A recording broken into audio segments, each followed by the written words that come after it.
Sleeping Dogs is easily one of the greatest games I've ever played, and it's honestly a tragedy that we didn't get a sequel, as this game truly had potential to rival even the Grand Theft Auto series, with its unique combat system which replaced standard gunplay with brutal hand-to-hand combat. It was also set in Hong Kong, which was pretty rare, as most open-world games took place in American cities. Sleeping Dogs brought in an entirely different atmosphere. It also delivered one of my favorite stories, which felt like a movie. We play as an undercover cop trying to infiltrate a gang called the Sun On Yee. However, the plot becomes really dark, especially after the iconic wedding mission, which completely switches the tone of the game, from Wei trying to infiltrate the gang to him actually building a relationship with the people around him, just to watch them get killed or tortured. I don't remember playing GTA 5 and having any of the emotions I had playing this game. And this is not me saying GTA 5 is bad, I honestly think it's the better game. It just lacked emotion, if that makes sense. The only way someone important dies is if the player chooses to kill them. But if we're being honest, most players, including myself,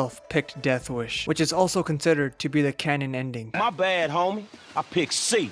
Ain't that a bitch? Not only does a good story make a game iconic, but so do great missions, and Sleeping Dogs has a few that are absolutely amazing. The first that comes to mind is obviously the wedding mission, which really defines what this game is all about, and is probably one of my favorite missions I've ever played. My second favorite mission is called Civil Discord, where we have to defend our home turf from the rival gang. The reason I like this mission so much is because we get to use a grenade launcher, and in my opinion, this mission is really underrated. It has the perfect amount of everything, and it's one of the main reasons I replay Sleeping Dogs so much. Another reason this game stands out so much is because of its combat. As I mentioned earlier in the video, Sleeping Dogs relies more on hand-to-hand combat, forcing players to get close and personal. Another cool aspect is being able to pick up random objects and use it to slap people in the face. You don't really have a traditional inventory, but what you do have is the ability to interact with your surroundings for some brutal takedowns. And some of these takedowns are insane. This game is definitely not afraid to show a little gore.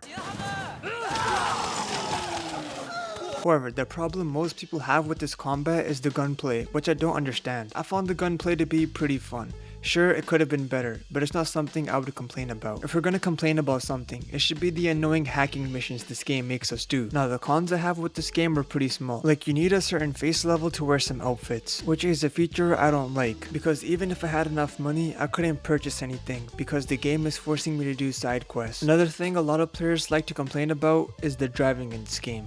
Although it's not the best, I got used to it pretty fast, especially after doing the street races, which not only improved my driving, but also let me explore the city of Hong Kong, which looks amazing, especially at nighttime. I've never been to Hong Kong myself, but from what I've heard, Sleeping Dogs does a pretty accurate job with this world building. I believe the main reason Sleeping Dogs was loved so much comes down to how unique the game was. It released around 2012, and for a game that is nearly 14 years old, it has some features that games today still don't have. And if anyone hasn't played it yet, I would highly recommend doing so, as the story is just as good as the game's combat. I'm still pretty upset that this game didn't get a sequel. The saddest thing about Sleeping Dogs is that it quickly became overshadowed, and I can see why, as GTA 5 released a year after. And with how popular that game became when it came out, it's pretty easy to forget about the old ones. But I still believe this game is amazing and should be played by anyone who hasn't experienced it yet. That's pretty much all I wanted to talk about. If you enjoyed the video, consider subscribing, and I'll see you in the next one. A man who never eats pork buns is never a whole man. Serve it up. Thanks, Wei. Enjoy.